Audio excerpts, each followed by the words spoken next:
kematian.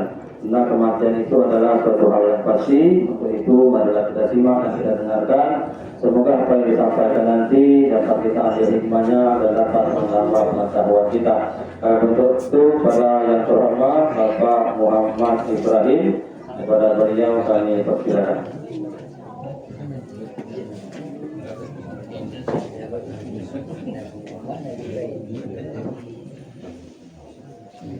Bismillahirrahmanirrahim. Assalamualaikum warahmatullahi wabarakatuh. Terus Islam urusan pinggang ada udah. Tadi yang mendengar baca Quran nih mak. Ini majelis sambil mendengarkan sambil santai. Jangan santainan, terkelap loh. Bismillahirrahmanirrahim. Nahmaduhu wa nusalli wa nusallim wa ala rasulihil karim wa ala alihi wa ashabihi ajma'in amma ba'da. Qala Allah Ta'ala fi kitabihil karim. A'udzu billahi minasy syaithanir rajim. الذين إذا أصابتهم مصيبة قالوا إنا لله وإنا إليه راجعون. وقال تعالى أعوذ بالله من الشيطان الرجيم فإذا جاء أجلهم لا يستأخرون ساعة ولا يستقدمون. وقال تعالى أعوذ بالله من الشيطان الرجيم وما خلقت الجن والإنس إلا ليعبدون. Sadaqallahul Azim. Para hadirin Bapak Ibu yang dimuliakan oleh Allah Subhanahu wa taala, saya muliakan alim dan ulama, itu juga tokoh agama sempat hadir pada malam hari ini. Saya hormati dan saya muliakan terkhusus tuan rumah, itu ahli musibah, yang semoga Allah Subhanahu wa taala berikan ketabahan, berikan kesabaran oleh Allah Subhanahu wa taala untuk menerima ujian dari Allah ini. Amin ya rabbal alamin.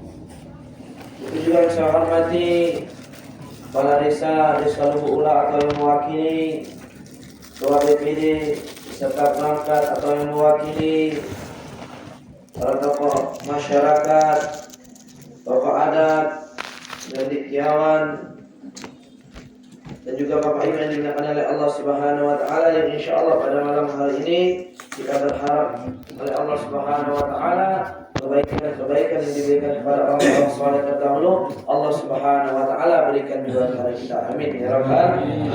Bapak Ibu yang dimuliakan oleh Allah Subhanahu wa taala,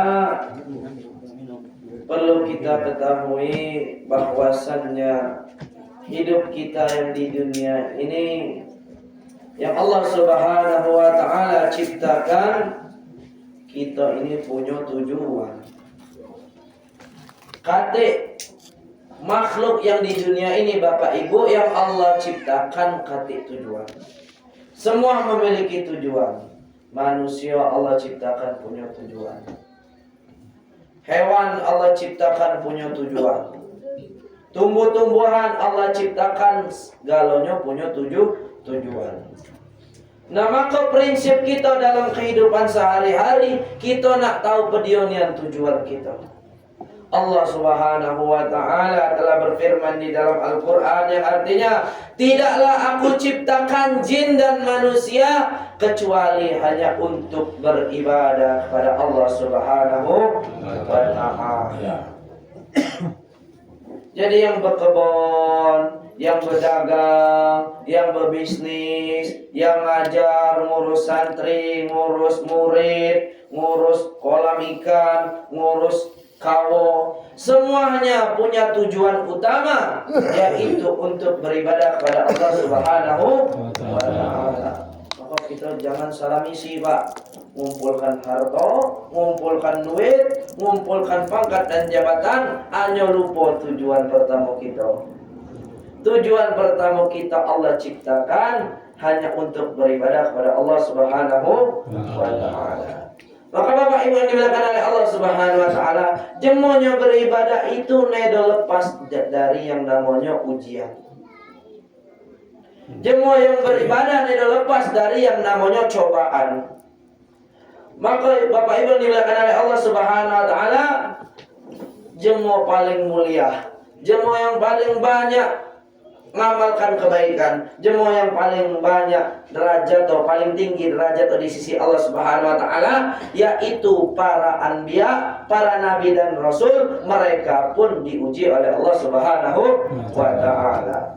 Nabi Adam alaihissalam dipindahkan dari surga ke bumi puluhan tahun kati kanco.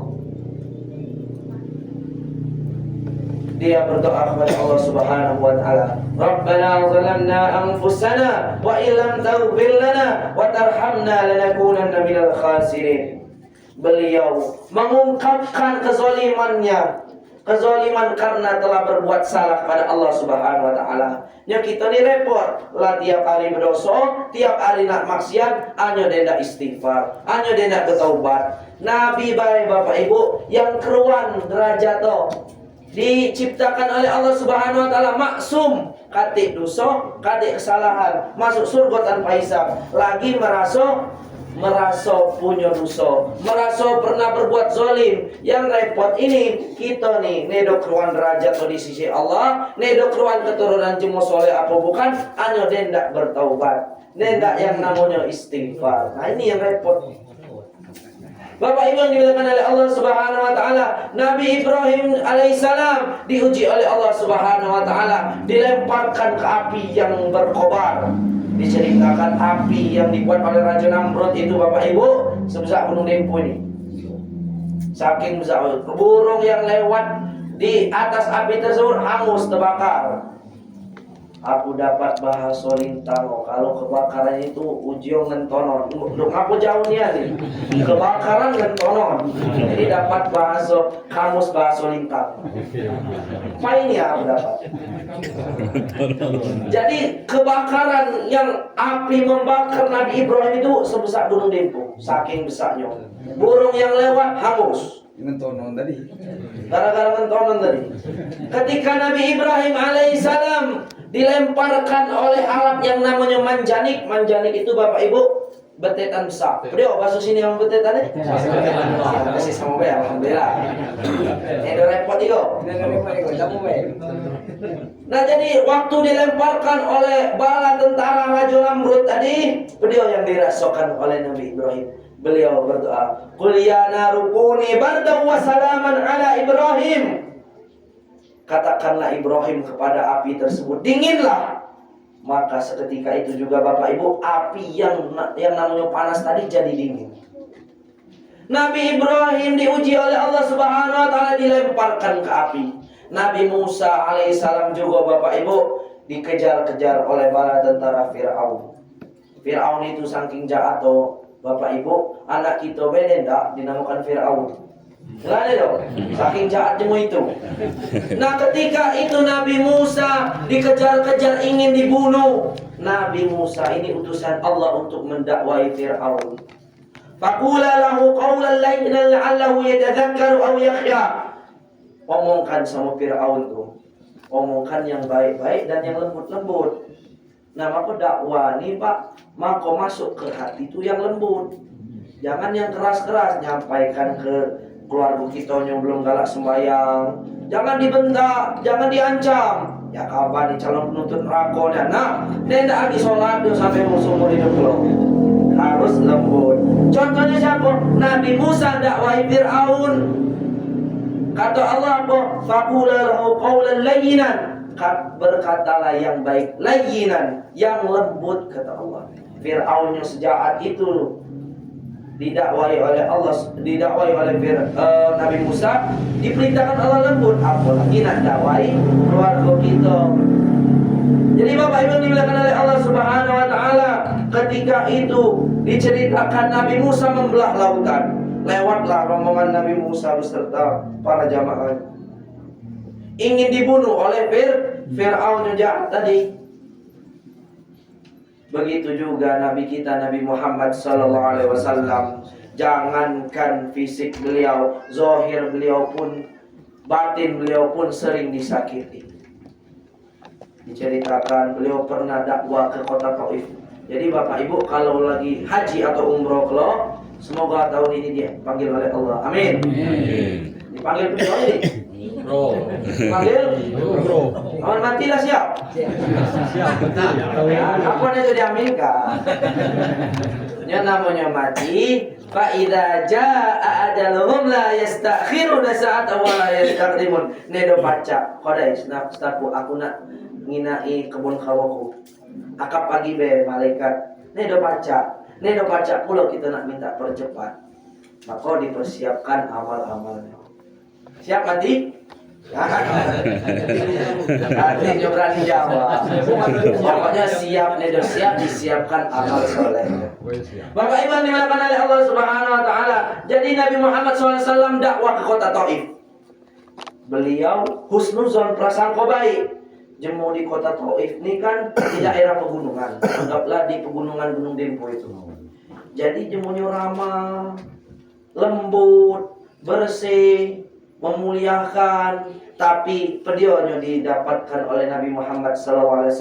Pas beliau sampai, beliau bukan disambut, beliau bukan dimuliakan, bahkan beliau ketika datang di Taif, beliau diusir. Jemu-jemu kecilnya di kota Taif itu disuruh sama jemu tuanya, kamu panai pakai batu. Nabi Muhammad pun. Bagaimana Bapak Ibu? Nabi orang yang paling mulia. Dikatakan dalam sebuah makalah, para ulama mengatakan Nabi Muhammad SAW itu dosa yang akan datang dan dosa yang sebelumnya telah diampuni oleh Allah Subhanahu Wa Taala. Maka ketika peristiwa kota Taif itu Bapak Ibu, malaikat diutus oleh Allah untuk menawarkan sama Nabi, Lokmanunian, aman kubenturkan dua gunung yang menghimpit kota Taif ini. Ya aman kita. Jangankah nak ditawarkan sekali dua kan, empai ditawarin, antaklah, hancur nah, belabu.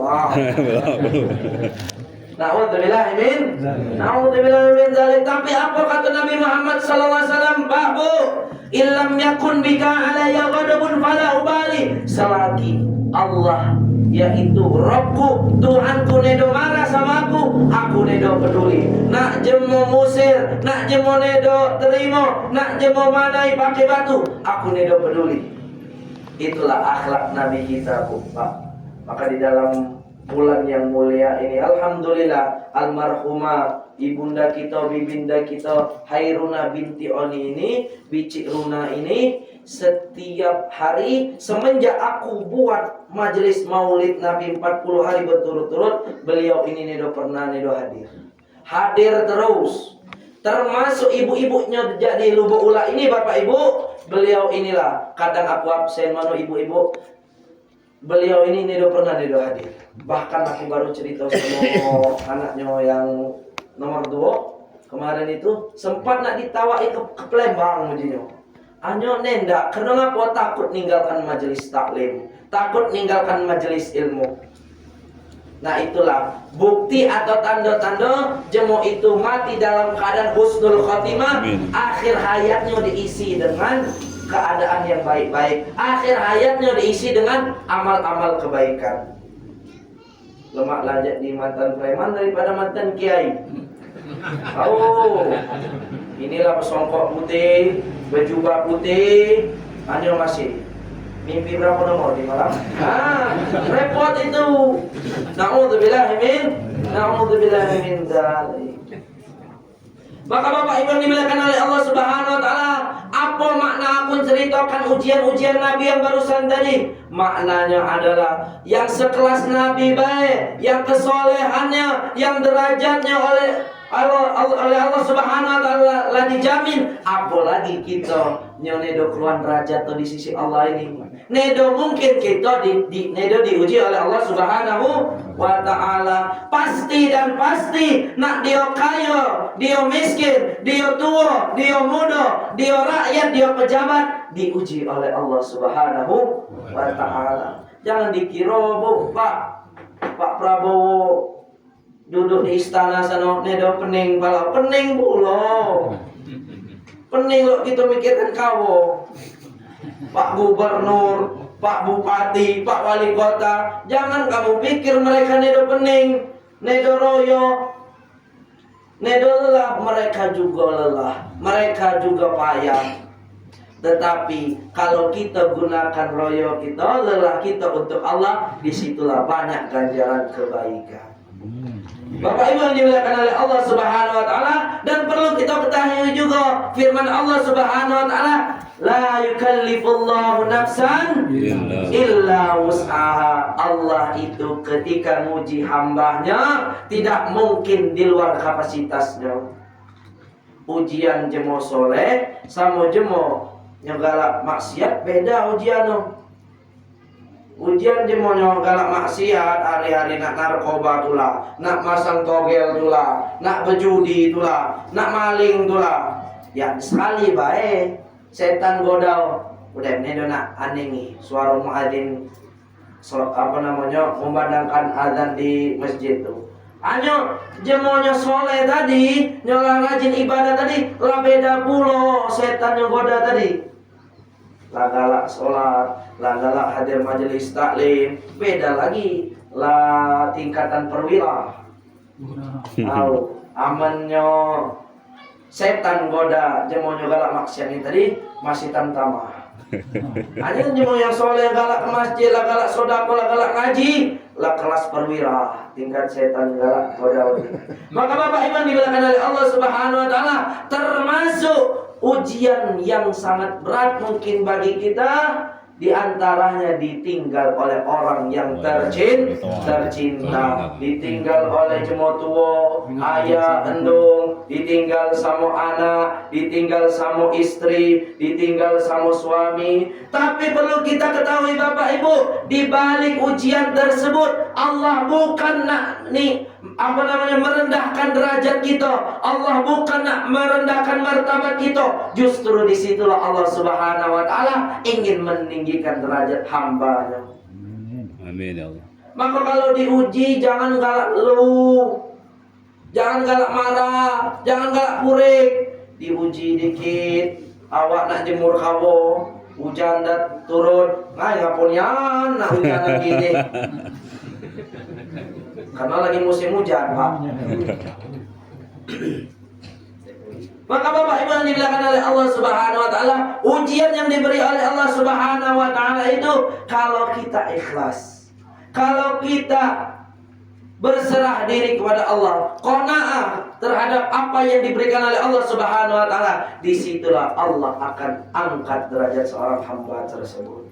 Begitu juga ketika kita diuji oleh Allah Subhanahu wa taala, dipanggil duluan orang yang tercinta, orang tua, anak, istri, suami, nenek, kakek.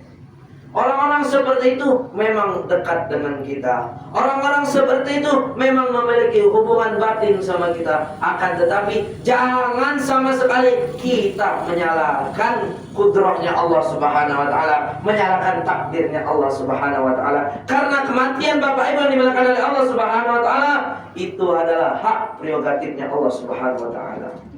Bapak jangan sampai lolok jemo jahiliyah terdahulu, ketika datang musibah ditinggal oleh orang yang dicinta, mereka keluar-keluar, mereka nangis nedok ruang lagu, sampai nangis merobek-robek baju, mencakar-cakar badan, menangisnya berkesinambungan sehari, 2 hari, 3 hari. Yang namanya manusia wajar yang namanya nangis, wajar yang namanya sedih. Akan tetapi kita belajar ikhlas, belajar menerima takdir dari Allah Subhanahu wa taala. Apa yang telah Allah takdirkan itulah yang terbaik. Bapak Ibu yang dimuliakan oleh Allah Subhanahu wa taala, maka ketika kita ditinggal oleh orang-orang yang kita cintai, orang-orang yang kita sayangi, orang-orang yang hari-harinya kita pikirkan, sebelum tidur kita pikirkan, bangun tidur kita pikirkan, maka orang-orang seperti ini membutuhkan yang namanya doa-doa kita. Yang dibata, yang dibawa sama jemo yang tinggal ini Bu, cuma 3 bae Pak Bu, cuma 3 bae. Nyolain itu di Batak, kawo 20 hektar itu di Batak. Ruko 10 pintu tadi nedo di bata. Pajero Fortuner Al-Fatihah nedo di bata. Yang di bata cuma 3. Apa kata Nabi Muhammad SAW? Ila mata bani Adam in qata amaluhu illa min 3. Kalaulah mati anak cucu Adam, ya kita ini Pak Bu, anak cucu Adam nih. Maka kata Nabi, terputuslah amal kebaikan kecuali 3 perkara. 3 perkara. Yang pertama, sedekahun jariyah. Sedekah jariyah. Ada duit kita sedekahkan jemu miskin, jemu yatim, jemu nedo mampu. Nedo pacak sedekah 10.000, sedekah 100.000. Nedo pacak sedekah 100.000, sedekah 1.000.000. Kate yang namanya tuntutan Bu di dalam agama ini Bapak Ibu, hanya kalau ada harta tadi alangkah bagusnya disalurkan untuk amal-amal kebaikan. Lagi ada pembangunan masjid, kita nyumbang semen 10 sar. Selama semen itu dibangunkan untuk masjid, selama itulah kita mendapatkan jariyah sampai hari kiamat. Ada lagi pembangunan pondok pesantren, diinfakkan pasir, pasir, koral, segala macam tadi. Nah, selama santri masih ngaji di sana, selama santri masih ngapal Quran di sana, pahala ngapal Quran dapat sama majid. Pahala belajar Al-Quran dapat sama majid. Maka kalau nedo pacak sedekah besar, sedekah kecil. Nedo pacak sedekah kecil ke rumah jemo sedekah. Nedo pacak sedekah kecil, sedekah besar. Yalah, apa terbalik? Nedo pacak sedekah besar, sedekah kecil. Nedo pacak sedekah kecil ke rumah jemo sedekah. Ngapa pacak lele itu? Karena idkhalus surur, memasukkan kebahagiaan kepada saudara muslim, itu juga termasuk sedekah. Jemo yang undang kita itu Bapak Ibu, aman kita datang, bahagia nih anda. Apalagi nyo diundang tuh nak disuruh ceramah, woi bahagia nih anda. Sampai dijemput ke Sleman dulu situ. Masya Allah, la haula wa la quwwata illa billah. Terus yang kedua, apa kata Nabi yang dibawa ke kubur, yang dibawa pas kita mati? Al ilmu yang tafi'u bih, ilmu yang bermanfaat. Jangan salahkan aku lagi kalau aku menyampaikan bahwasannya Bapak Ibu di pondok pesantren Sleman Ulu lah ada pengajian khusus bapak-bapak setiap malam Senin. Untuk ibu-ibunya lah ada pengajian khusus setiap tanggal 5, 15, 25. Itu khusus ibu-ibunya. Untuk anak-anaknya ada pengajian tahfidz dan tahsin. Tahfidz itu ngapal, tahsin itu perbacaan Al-Quran. Perbaikan bacaan Al-Quran setiap hari Senin sampai Kamis jam 2 sampai jam 5 sore. Nah, jadi yang dikatakan ilmu yang bermanfaat itu apa Bapak Ibu? Ilmu yang bermanfaat untuk akhirat. Lah jadilah kita ilmu dunia tuh 2 kali 2 4 lah baca. 100 tambah 100 200. Insyaallah nih dimudikan sama jemaah kalau nak transaksi tadi itu.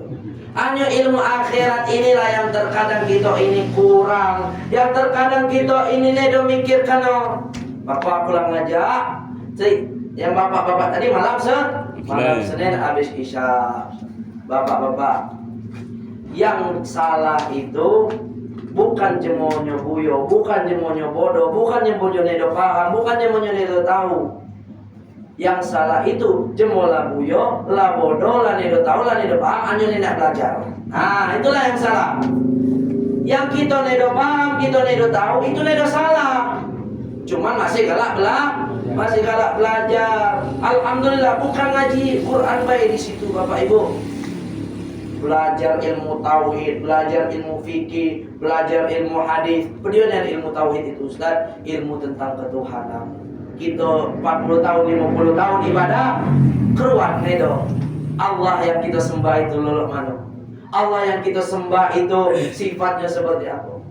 Ada kita belum sampai situ. Terus ilmu fikih, ilmu tentang syariat sholat, adanya 40 tahun, 50 tahun, rukuk, sujud, iktidal, segala macam. Hanya nedo diterima ibadah. Ngapo? Istinja kurang bersih, wudu kurang sempurna. Nah ini dipelajari di tempat kami di pondok pesantren. Nah, jadi seperti ilmu baca Al-Quran, ilmu tajwid, paham tentang ahkam, beliau namanya ikhfa, idgham, iqlab, izhar, ikhfa syafawi, izhar, idgham bila guna, idgham biguna. Nah apalagi yang kita lihat tampil di masyarakat, tampil di halayak amal, wajib yang namanya mempelajari ilmu tajwid ini untuk jemunya baca Quran. Jadi aku ulangi lagi, nyo nedo tahu itu nedo salah. Kalau masih galak belajar, nyo salah besarnya ini. Lah nedo tahu, nedo paham, nendak belajar. Jadi aku hati lagi tanggungan ini. Lah lepas tanggungan aku. Nyo galak belajar, datang ke pondok pesantren setiap malam Senin ba'da Isya untuk bapak-bapak. Untuk ibu-ibunya lah banyak sampai ke Pajar Menang situ. Jamaah gitu tiap tanggal 5, 15, 25. Nah jadi Bapak Ibu yang dimuliakan oleh Allah Subhanahu wa taala, ilmu yang seperti inilah yang bermanfaat untuk kita pulang ke akhirat kelak. Ilmu fisika, ilmu biologi, ilmu kimia, ilmu keduniaan itu cukup sebatas di dunia. Nedo ditanya sama malaikat kelak 2 tambah 2 berapa? 10 kali 10 berapa? Nedo. Yang ditanya pertama siapa? Man rabbuka? Siapa Tuhan kalian? Beliau nak kita jawab, aman kita tidak pernah belajar ilmu tauhid. Man nabiyuka? Beliau nak kita jawab, aman kita tidak pernah belajar ilmu hadis. Ma kita buka. Beliau nak kita jawab, aman kita tidak pernah belajar ilmu tentang Al-Quran. Maka Bapak Ibu yang dimuliakan oleh Allah Subhanahu wa taala, ilmu akhirat, ilmu yang sangat-sangat penting dibandingkan ilmu-ilmu yang lain. Terus yang ketiga, kata Nabi Muhammad SAW, yang dibawa kalau sama kita nak balik ke akhirat ini Bapak Ibu, yaitu waladun soleh, yad'ulah, anak-anak yang soleh yang mendoakan orang tuanya. Anak pertama jenderal, anak kedua perwira, anak ketiga dokter, anak keempat insinyur, anak kelima profesor, anak keenam pengusaha, anak ketujuh toke kawo, anak keenam toke sawit.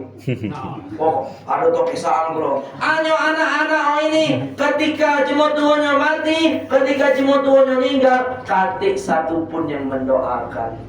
Maka kata Nabi, inilah yang dikatakan orang tua yang mandul.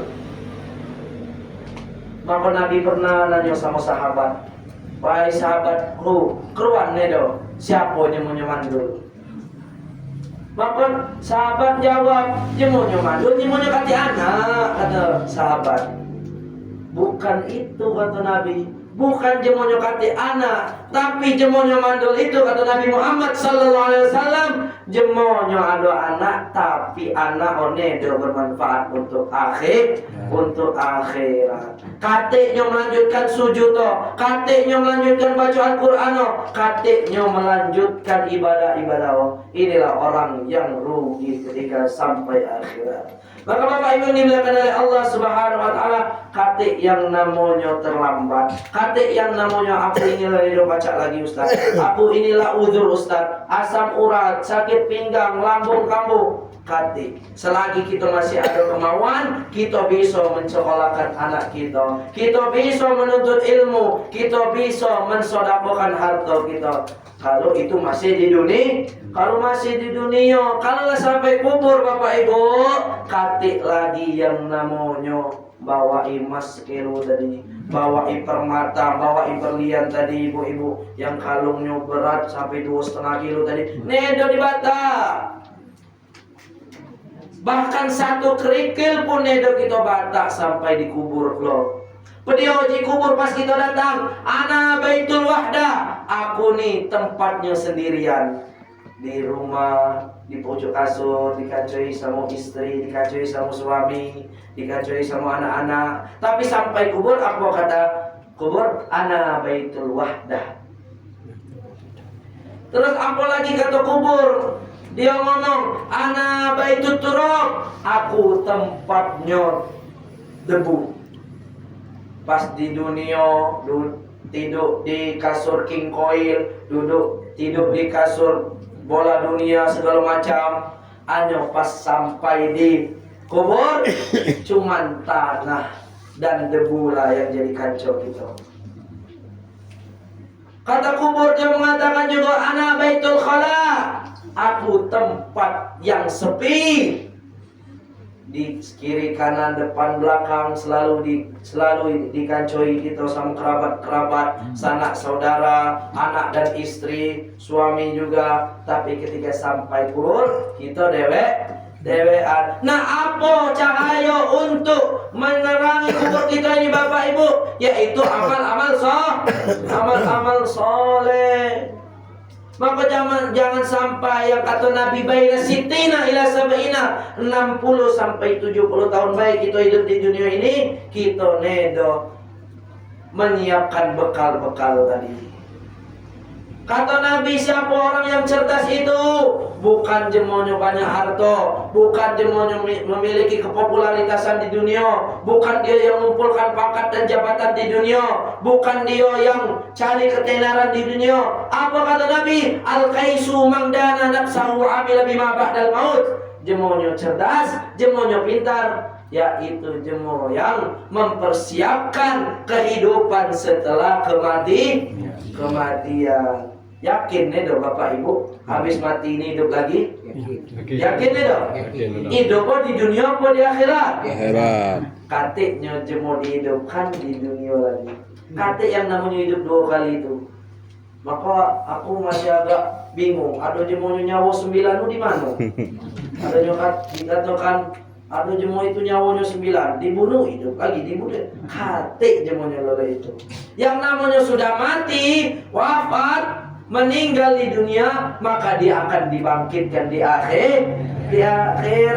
Maka orang yang cerdas tadi, dia menyiapkan bekal untuk akhirat tersebut, Bapak Ibu.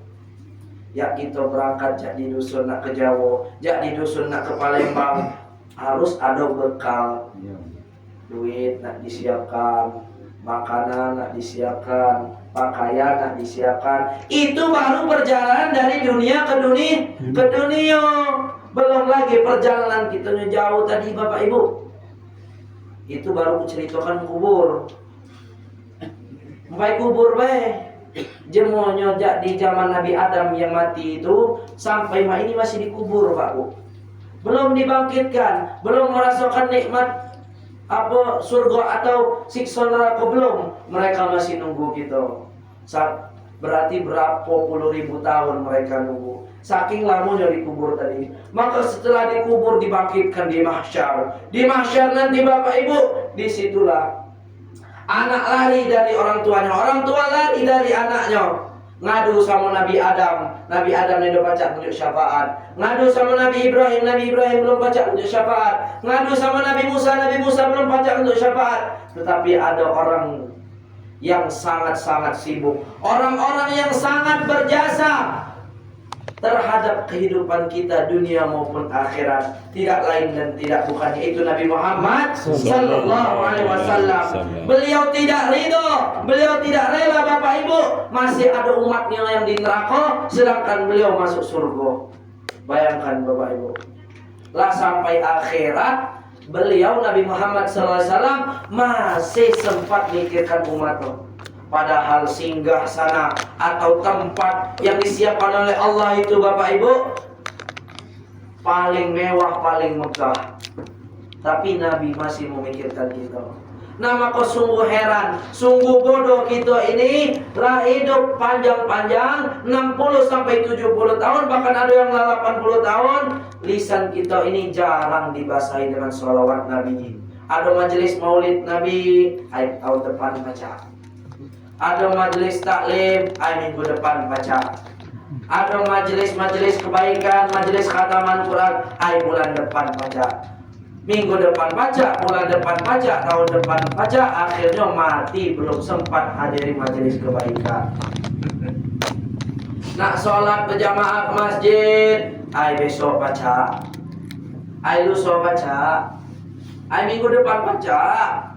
Lo pulo, jenggot belum putih, rambut belum putih, gigi belum ompong. Jadi Bapak Ibu, kadang nih kita bagi-bagi gitu nih. Adanya ke masjid 5 waktu dalam sehari, adanya cuma sewaktu maghrib baik, adanya cuma Jumat baik, cuma seminggu sekali, adanya setahun cuma 2 kali, yaitu sholat Idul Fitri dan Idul Adha. Adanya masuk masjid Bapak Ibu seumur hidup cuma sekali.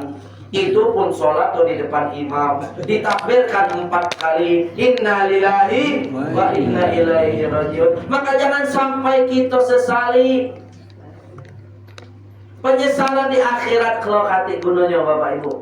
Pedionya dikatakan oleh jemu-jemunya nyesal di akhirat kalau Rabbana absarna, ya Allah ya Tuhan kami nilan melihat ya Allah, kami nilang ngina adonian pengajian di Sleman Ulu tu ikaso, adonian pengajian di Masjid Lubuk Ula tu ikaso, wasamina, dan kami ini nganing ya Allah, nganing beliau, nganing adzan subuh, nganing adzan zuhur, nganing adzan asar, nganing adzan maghrib, nganing adzan isya.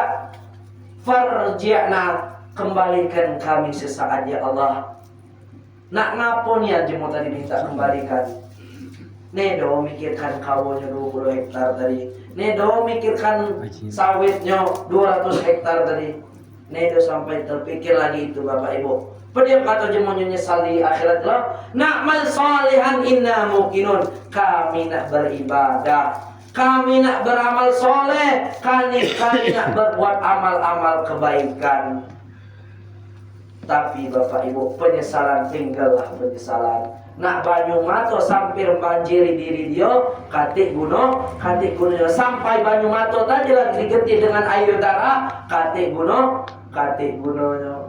Makanya tuan rumah dari keluarga almarhumah Ibunda Hairuna binti Oni ini ngajak kita untuk sama-sama menghadiri majelis takziah seperti ini. Untuk apa? Untuk kita ini ingat mati pula.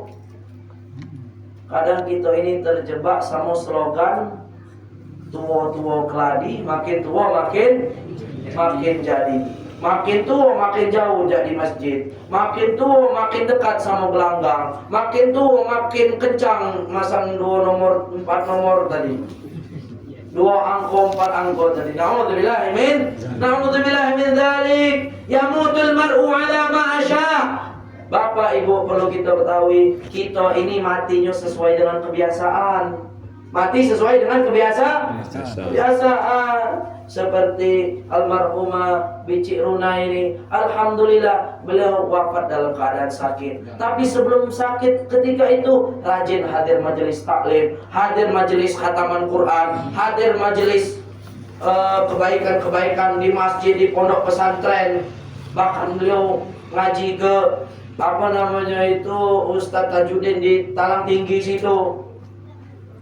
Dan beliau sakit, diwafatkan dalam keadaan sakit. Orang yang seperti inilah yang mana ketika wafatnya akhir-akhir hayatnya diisi dengan amal kebaikan, insya Allah wafat dalam keadaan husnul khatimah. Amin ya rabbal.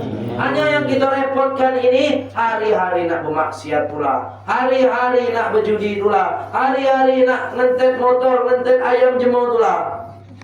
Na'udzubillahi min dzalik. Mati di kapak jemur ya Allah, mati di tuja jemur. Banyak deh dulu ini, banyak Bapak Ibu. Maka kata Nabi tadi, yamutul mar'u ala ma sya. Orang itu wafat matinya sesuai dengan kebiasaan. Ada jemur hari-hari nak berjudi pula, pagi siang sore malam dia mikirkan anak binio. Diuji oleh Allah Subhanahu wa taala, jemaah ini sakit sampai dia sadarkan diri.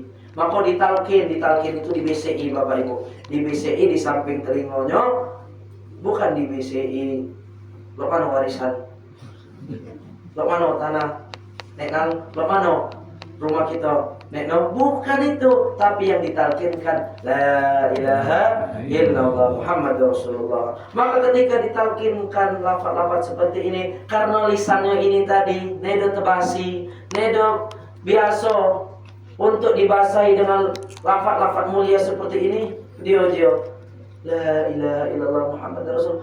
Obat ngomong tadi itu Bapak Ibu. Ditalkin oleh keluarga tadi. Asyhadu an la ilaha illallah wa asyhadu anna Muhammad Rasulullah. As datang kanconnya yang biasa sebangku sama bebek. As kreteng. Na'udzubillahi min dzalik. Maka jangan sampai kita amal akhir hayatnya mati dalam keadaan suul khotimah. Yang lebih jahat lagi, lah jahat terus, lah nedo pernah sembahyang, lah mati pula dalam keadaan itu. Na'udzubillahi min dzalik. Maka di antara jemu yang mati dalam keadaan husnul khotimah, mati dalam keadaan baik itu, di antaranya dia nedo nyimpan rasa dengki. Penyakit hati telah hilang dari dirinya. Penyakit hati itu sombong, iri, hasud, dendam, benci. Itulah penyakit hati. Kalau masih ada di dalam diri kita, jauh dari yang namanya husnul khotimah, maka dihilangkan penyakit seperti itu Bapak Ibu. Penyakit yang seperti itulah yang menyebabkan amalan kita habis, seperti habisnya kayu dibakar oleh api. Nah, kalau pengen mati dalam keadaan husnul khotimah, jauhkan seluruh penyakit hati tersebut. Mulai dari sombongnya, mulai dari irinya, mulai dari dengkinya, mulai dari munafiknya, mulai dari hasadnya, mulai dari takaburnya. Dihilangkan kalau penyakit hati seperti itu. Apalagi penyakit suuzon, prasangka buruk. Inilah yang menyebabkan jemu itu susah mati dalam keadaan husnul khatimah. Selain itu juga, lah kita hilangkan penyakit hati tadi. Kita banyak doa sehabis sholat. Ya Allah biha, ya Allah biha, ya Allah bihusnil khatimah. Supaya apa? Allah wafatkan kita dalam keadaan husnul khatimah. Setan tadi Pak, dia usaha untuk goda kita ini. Kalau kita mati dalam keadaan husnul khatimah, insya Allah tugas tadi itu terasa gagal. Kenapa? Akhir hayat jemu yang bisa mengucapkan la ilaha illallah, yang akhir hayatnya udah mati dalam keadaan husnul khotimah, setan tagih nangis dia. Nyemulung, ngapa? Gagal misio. Misi untuk apa? Misi ngajak manusia ke neraka. Maka jangan jadikan kancau yang namanya setan ini. Ada pula setan itu yang bentuk manusia, Pak Bu. Jangan dikira setan atau iblis tadi berbentuk jin baik. Ada yang namanya setan atau iblis tadi berbentuk manusia. Nyolok mana Ustaz? Setan bentuk manusia itu. Dia rupanya manusia, hanya sifat atau seperti setan. Yang ngomong jahat-jahat itu perbuatan setan. Yang nendak ke masjid, nendak sembahyang, nendak puasa pas bulan Ramadan, nak nyiung tulah di pinggir jalan, di kebun uji royo. Aman nedo nyiung nih pas bulan puasa nih, nedo syahdunia. Nginak kawo tadi itu beberayang aja. Setan itu Bapak Ibu ngajak kita ke neraka. Kaki bisikan setan itu sedikit pun ngajak untuk kita ke surga. Wala tattabi'u khutuwatis syaitan innahu lakum aduwwum mubin. Jangan kita dekati sama sekali gerak-geriknya. Tahap-tahapan setan itu licik nian Bapak Ibu. Diajungo gila kapan sholat di rumah. Lah sholat di rumah, ay gila 4 waktu be. Subuh kelaluan, ay gila pagi paca subuh. Lah nedonnya lagi sholat, ay gila 30 nak sholat itu.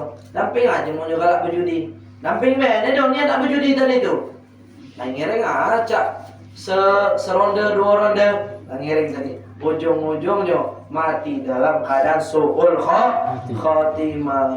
Memang licik, memang cerdik, tapi yang bisa membentengi kita tadi tidak lain dan tidak bukan iman yang kuat. Maka iman ini kata para ulama, Bapak Ibu, al-imanu yazidu wa yanqus. Iman itu kadang naik, kadang turun.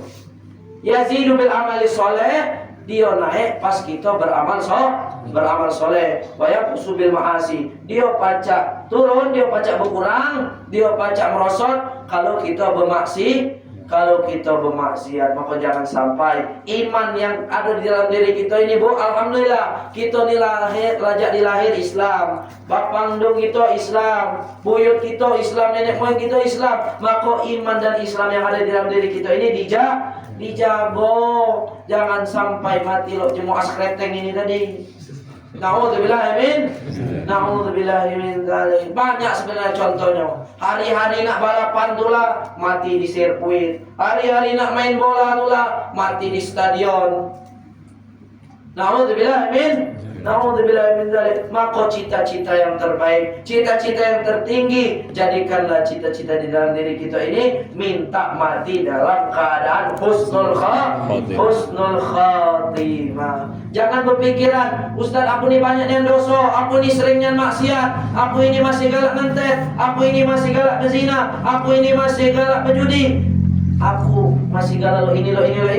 Gara-gara lo itu dia tidak sembahyang, dia tidak beribadah. Itulah bisikan setan tadi. Jangan sampai kita ini berpikiran, Bapak Ibu, aku ini masih kotor, sebab aku masih kotor ini dia tidak beribadah. Jangan ada pikiran seperti itu. Itulah bentuk bisikan syaitan tadi. Jemunya beribadah itu, Bapak Ibu, jemunya masuk masjid, jemunya hadir majelis taklim, majelis kebaikan, semuanya itu bukanlah bersih, bukanlah suci, justru untuk kita membersihkan dosa-dosa tadi, untuk membersihkan yang namanya kesalahan sebab maksiat kita tadi. Inilah bisikan yang kadang kita ini ragu. Ustaz, sebenarnya aku nih lado panggilan umroh tuh. Alhamdulillah tahun kemarin ngengon sapi ada cuma beli 8 itu. Pacar nak berangkat umroh sekeluarga ini. Hanya aku nih masih beratnya. Ngapo masih main slot. Nah, Ustaz aku nih nak berangkat. Ngapo beratnya? Karena masih berjudi, karena masih galak narkoba, karena masih galak minum-minuman terlarang. Jangan sampai pikiran seperti itu. Karena orang yang sangat dicintai oleh Allah Subhanahu wa taala, apa kata Allah di dalam Al-Qur'an? Innallaha yuhibbut tawwabin wa yuhibbul mutatahhirin. Sungguhnya Allah Subhanahu wa taala sangat mencintai orang-orang yang minta ampun, orang-orang yang bertaubat. Maka hari-hari kita, Bapak Ibu, diisi dengan taubat, diisi dengan minta ampun kepada Allah Subhanahu wa taala. Kita ini katik daya dan upaya, Pak Bu, Pak Presiden katik daya dan upaya kalau nedo ditolong oleh Allah. Pak Gubernur nedo katik daya upaya kalau nedo ditolong oleh Allah Subhanahu wa taala. Apalagi kita yang cuma rakyat nih, cuman modal kawo sebidang, rumah cuman siko, motor butut pula, mobil belum ada, nak cica alap, nedak minta maaf, nedak minta taubat, nedak minta maghfirah dari Allah Subhanahu wa taala. Apa yang bisa kita andalkan sekarang ini? Pangkat dan jabatan tidak ada artinya. Kedudukan tidak ada nilainya di sisi Allah Subhanahu wa taala. Karena apa? Inna akramakum indallahi atqakum. Sesungguhnya kata Allah, jemunya paling mulia, jemunya paling tinggi derajatnya di sisiku, yaitu orang yang paling bertakwa kepadaku. Mudah-mudahan Bapak Ibu yang dimuliakan oleh Allah Subhanahu wa taala, tausiah singkat ini bisa menambah takwa kita kepada Allah, bisa menambah rasa takut kita kepada Allah Subhanahu wa taala, bisa menambah rasa ingin kita bertobat kepada Allah Subhanahu wa taala. Karena kenapa? Hidup kita di dunia ini nedolah ada 100 tahun yang lalu tinggal di sini. 100 tahun yang lalu ada nedo kita. Baca berapa umur? 75. Berarti belum 100 tahun yang lalu di sini, di dunia ini. Nah, 100 tahun yang akan datang dijamin nih dok kita ada di dunia. Masih ada? Dijamin ada? Kate jaminan, maka disiapkan bekalnya, disiapkan apa yang ingin kita hadapkan kepada Allah Subhanahu wa taala sehingga kita wafat, kita menghadap soal kepada Allah Subhanahu wa taala, Allah dalam keadaan ridha kepada kita dan kita dalam keadaan ridha kepada Allah. Kurang lebihnya saya mohon maaf. Ada lebihnya itu semata dari Allah Subhanahu wa taala, dan ada kurangnya, ada khilafnya itu dari kesalahan saya pribadi. Wallahu muwaffiq ila aqwamit thariq. Billahi taufiq wal hidayah wal ridha wal inayah. Tsumma assalamu alaikum warahmatullahi wabarakatuh.